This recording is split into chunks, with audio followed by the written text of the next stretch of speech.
Welcome to Lathe and Loom podcast. My name is Cher, and this is a mainly knitting podcast. We'll sometimes delve into a little spinning, weaving, or dyeing. Thank you so much for stopping by if you're new, and if you're a return viewer, I appreciate you checking out the channel. Going to be a quick episode today. I thought I'd take advantage. I just got back from knit group. I was feeling a little chatty. I really just have one main whip I've been working on. I'll update on the others on another episode. And then I've got a pair of CSM or circular sock machine socks that I've done. So I thought I would talk a little bit about that, and we'll just get started with that. I am wearing today my Stornoway sweater, or Stornoway pullover, which is a pattern by Cheryl Mokhtari of Coco Amore Knits. I just posted that on my Instagram. It got its first wear in the wild this week. Finally, the temperature was kind of like upper 50s-ish and a little bit rainy, so I thought I took advantage. It's worn very nicely. I knit this. It was knitting it back in, I guess, late February, planning to take it on a trip to Ireland because it just seemed like the thing to do. And it didn't get done in time for a number of reasons. I talk about the knitting of it and some other things in episode 29. If you want to check that out, I'll try to remember to link that at the end of the podcast. So on its first wear, it's done really well. So I've knit it with Cestari traditional wool and held with Knitting for Olive soft silk mohair. Not sure if I'm sold on the knitting with mohair bandwagon, but it is a lovely sweater. It feels nice. I have a tank on under it. Yesterday I had a t-shirt and I have not had any trouble with the mohair, so I was a little bit wondered how that would go, but it's very soft and it's nice and warm. I am debating, you can see it's a quite oversized fit. So here's my actual side, which is how the pattern is designed, and actually I'm not sure I even knitted it with the full amount of ease in the pattern, but I wanted it oversized but not too bad. It does have this lovely fold over collar, which I really, really like. It's got tubular bind offs on the hem and the sleeves, but I'm not sure about the sleeve length, and so it looks fine when you're this way, but when I'm moving around, it's kind of riding up my arm, and I do like a long sleeve.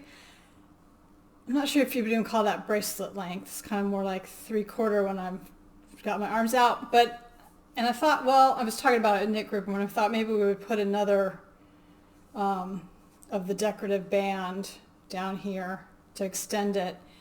I'm going to wear it a little bit and see how it wears out. And part of my concern was if it's too long, it's not white, but creamy white, and I might be likely to drag it through things. So it might be nice to have it be a little bit shorter. So I don't know. We'll see how that goes. If you have an opinion about that, I would love to hear you hear that in the comments below. Maybe you've got some experience with that.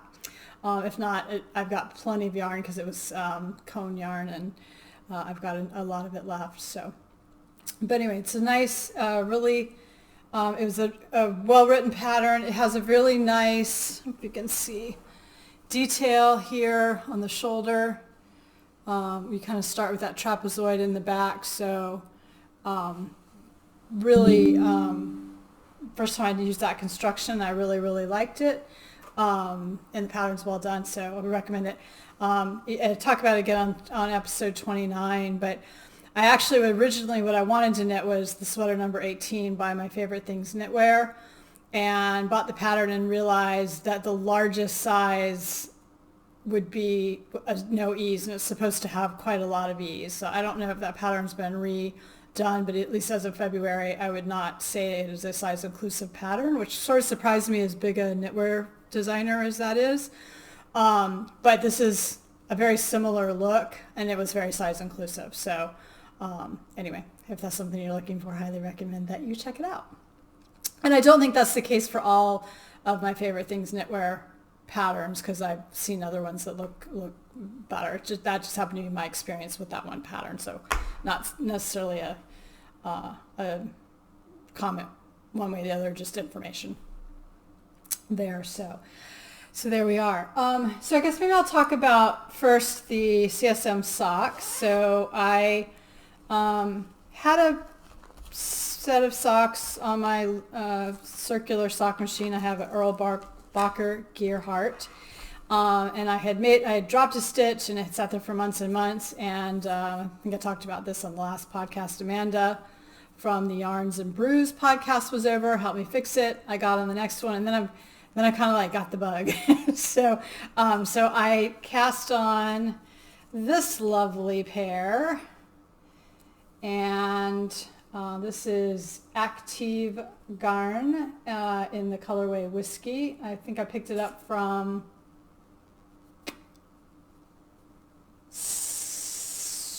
I'm trying to remember the name of the shop. It's Jamie Mayfield shop. I'll try to remember to link it below.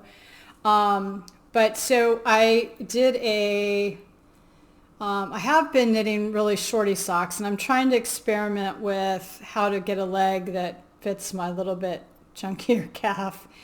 So I, on a circular sock machine, when you're going around and around, it just feeds. But when you go to do the heel and you're working back and forth on the machine, you do need to put it's called the heel spring, and it keeps tension on the yarn so that as the carriage swings back around the cylinder, it takes it up out of the way, right? And so I typically knit my socks with that heel spring on for the entire sock, because I like the really tight gauge. And so this time what I tried, because you start at the leg, which is opposite of how I hand knit, but it's fine, and knit the leg with the heel spring off, so it'd be a little bit wider, and then taking a tip from Marina of Pineapple Yarns, who has been posting again, which is lovely, and she was hand knitting her cuffs. So I thought, oh, that would be interesting to kind of experiment a little bit with that. And then I think what I hope will happen, and I want to see how this does, and then I can also play with the stitch gauge up here, so where I could cast on with a slightly larger gauge, similar to how if I was knitting it toe up on knitting needles, I could increase either the number of stitches, which you can't do on the sock machine, it's set stitches, but you can adjust the gauge so that it's a longer stitch and essentially get a bigger circumference. So I'm going to play with that a little bit and see if I could get to, I had a really nice custom pair of socks. So I just need to, so I did the heel on the machine. I did a contrast heel, which I think looks really nice, short reel here, which is what I knit when I hand knit as well. So I'm pretty proud of that. I think it looks good. I got through, it probably took me, because I was kind of having to stop and check some of my technique, might have taken me an hour per sock. So here's its mate. And so when you knit them, and this one I haven't started on the cuff yet, when you knit them, you knit the however far on your leg, you do the pre-heel, you knit the short row heel, continue the foot, and then you're essentially knitting a second heel, if you will, if you can kind of see that. And what then happens is this pink is waste yarn, is that this waste yarn will come off, and this will be grafted together, and much as like you see the seam on the top of a commercial sock, that's what that is. So anyway, so I already have this next batch of yarn picked out. I picked out something that's kind of a green and red, and I'm going to put a green heel on it. little Christmas vibe, but not too much. But anyway, so really happy with how that's going. And so I did 2 pairs in 2 weekends, or 1 pair each weekend, which is really doable. Like I said, I think if I wasn't stopping and starting, I probably could, and I didn't have any mistakes because I did have to pick up stitches. I did drop a stitch on there, and I did salvage it, so I was happy about that. That took a little bit longer. If I hadn't had that, I think I probably would have been maybe 35 minutes. So pretty, I mean, there's some handwork obviously in the way that I'm doing them, but so anyway, hopefully I've got that bug again, and I will get some. I'd like to get like a pair cranked out a month. Would be, I think, a nice pace for that. So that's it. The other main work in progress, or really the only thing I've been knitting on, I did have like an afternoon where I kind of worked on my traveler a little bit because I really want that done. But I did, I've posted a couple times and shared a little bit. I am working on a test knit for Asita Krebs, and it's the red Panda sweater. So she has a sweater that she designed for her son, I believe, that was a child's version of this, and so she wanted the adult version. She's got on her latest podcast, or maybe 2 back, which is Sidispinnt. I'll link it below. But anyway, so she posted that she needed some test knitters who could read the English version of the pattern. She is a Swiss designer, so the pattern is also in German. And so there's a very big group, German test knit group, and there's only a couple of us, I think, that are testing the English version. But it's turning out really pretty. Here's the body. So you got this beautiful color work in there, and at the bottom, which is nice, and then you knit up in the round until you split for the sleeves. And then I knit the back, and it has this really pretty garter detail on the shoulder here. And this was a different technique for me. It's a modified 3-needle bind off. I think it's added a very pretty touch to it. And then now I've picked up for the sleeve, and then worked down. There's color work on the sleeve as well. So I'm feeling like I'm behind on the test knit. And last weekend I had finished the back, so here, and then I was at just above the color, I guess just right below the sleeve split here on the front. And so I thought, have that knitting machine. I've done some swatches, but I've never done anything even remotely like a garment. I've really only done swatches on the knitting machine. And so I posted some stuff to my reel, to my Instagram stories, but knitting in mohair, by the way, with a dark yarn, like wearing a mohair sweater is a bad idea, just FYI. So it's not all my Labrador's hair, some of it's my own sweater or my hair. Anyway, I digress. So I had been doing a little swatching. I had a spare ball of yarn. This is another story. I'm playing yarn chicken in a big way, but I had same base in a slightly different color, and I went up and did a swatch on the it's a flatbed knitting machine, and so I knew what it was with the stitch set at 5, and that was too big. So I went up and I did set at 6, 7, 8, 9, and 10, and then washed and blocked it, and found that the setting of 9 was very much on the gauge. So I took it off the needle and I put it on the machine, and I knit these last 44 rows. Before that, obviously I did the shaping by hand because I am not that experienced with the knitting machine. And I think it looks really good. I don't think you can tell.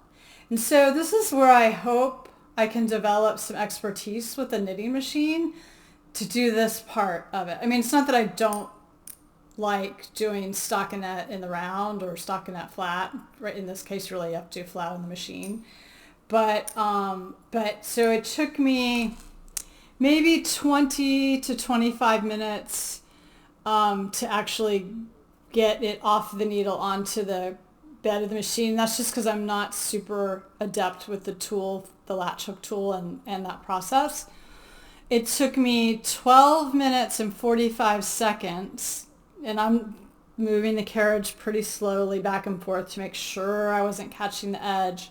But it took me about 12 minutes and 45 seconds to do the 44 rows that I needed. And then it took me maybe another 15 minutes. It was much faster getting it back on the knitting needle because you're basically just scooping it back up. And then I finished and did the shaping for the collar. And then I knit the collar. I want to talk a minute about the collar. So the pattern calls for a tubular bind off on the collar. And I am just really not a fan of the tubular bind off. So I was watching Leanne of the Knitty Stew podcast, and she was sharing a similar lament and said she had tried something called the Haya Grandma bind off. So I remembered that and did a little quick, Google search, and several videos popped up, and gave that a try. I think if you look really closely, I started it on this side here.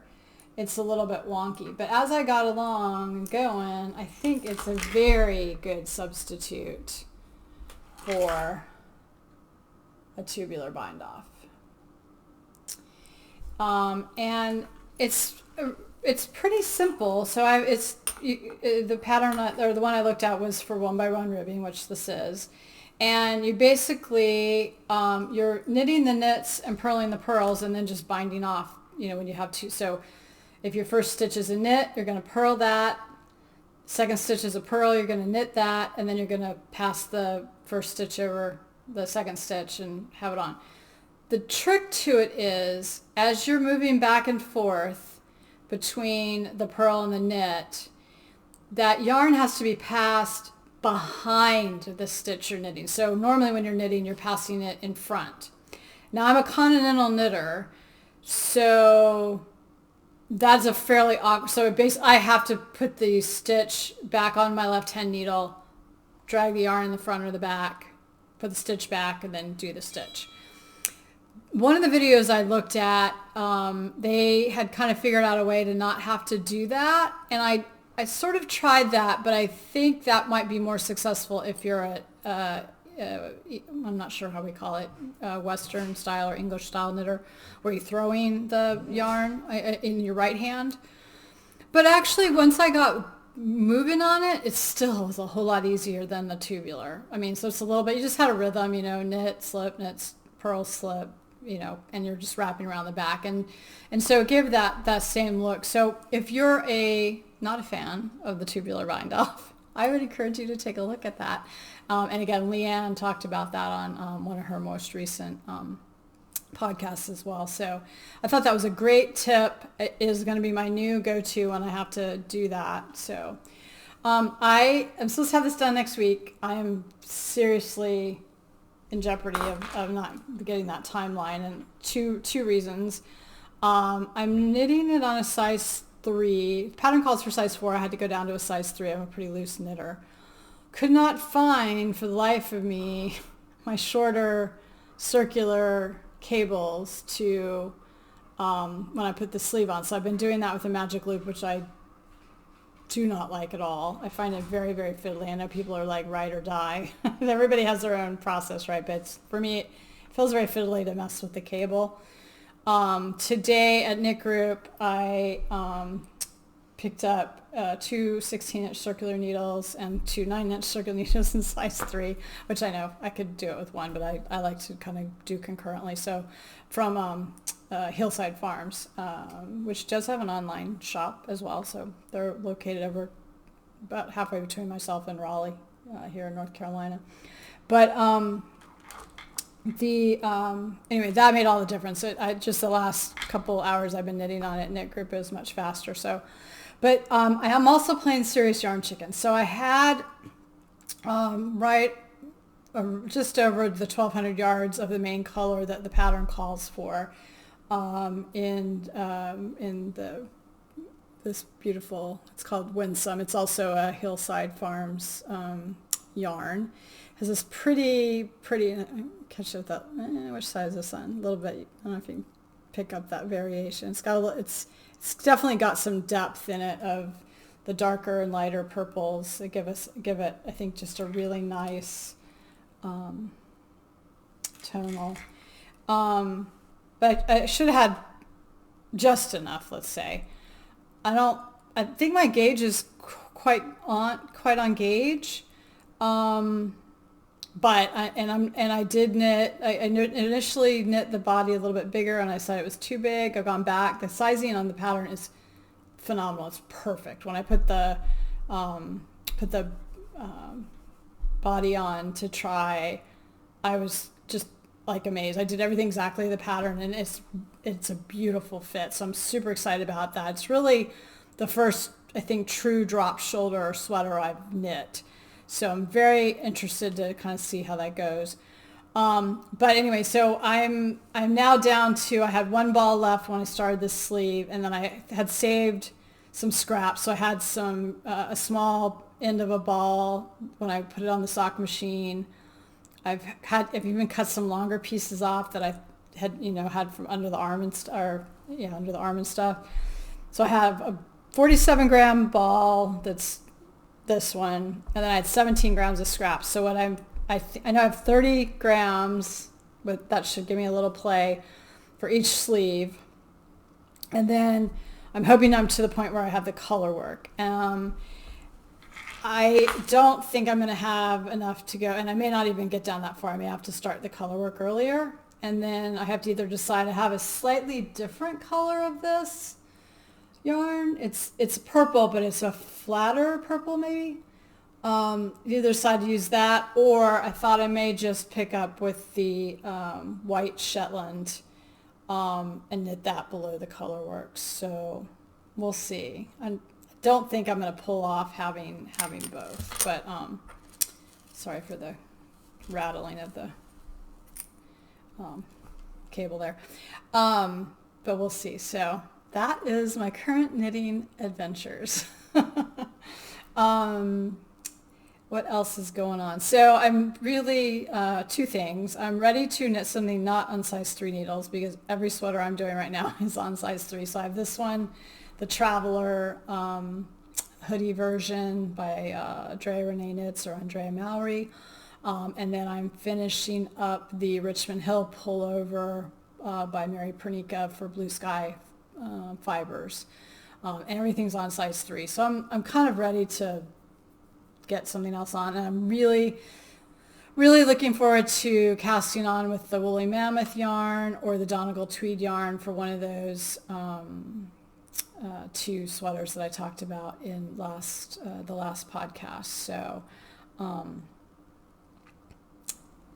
I'm thinking, this one will be done next week, or I'll be late. If I'm late, I have a birthday coming up, and we're going to the beach for a long weekend, so I think I deserve a birthday cast on. It's not going to be on size 3 needles. So I'm not sure which of the 2. I may go ahead and cast on the Donegal tweed sweater, and I'm trying to remember the name of the pattern, but I'll be posting as I start that. And then I have the beret that I want to do with the Woolly Mammoth Fiber Co. Blue Texel. I think it's Jacob Blue Texel. Anyway, also talked about that and showed that in the last episode. So anyway, lots of knitting inspiration running around, ready to get onto my winter project. So I'm hoping to, and I will diligently try to get all these off the needles. I think just a size 3 stitch is just going to take a while. So I would love to know what you're knitting on. This is I probably will not podcast again before Thanksgiving. But sometime before Christmas or early December, I will catch you up on everything I've done. I would love to know what you're working on. If you all are, so in the Northern Hemisphere, we're heading into true sweater weather. In the Southern Hemisphere, I guess you all are warming up and putting on some lighter things on your needles. So love to see what you're working on, and but appreciate very much. I would like to get the channel kind of to that next little level, which for me is still very small, but I'd love to get to 500. I would really appreciate it if you would take a moment to subscribe if you're not subscribed, to share if you're enjoying the content. I would love to kind of get over that milestone. Would be really great before the end of the year. So thank you for taking time to sit with me for a while today, and happy knitting, spinning, dyeing, and weaving. Bye, y'all.